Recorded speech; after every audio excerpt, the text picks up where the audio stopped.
I know you've studied the regulatory burden that our community banks or smaller banks have faced.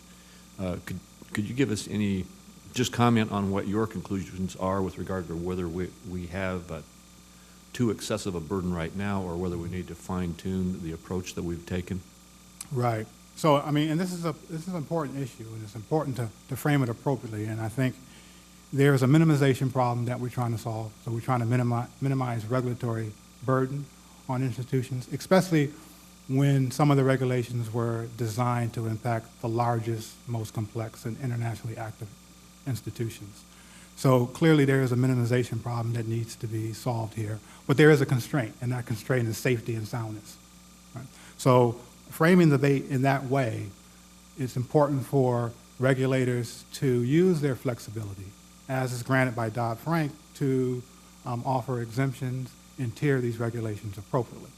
Again, that having been said, safety and soundness is an important concern, and certain regulations are certainly appropriate for banks of all sizes.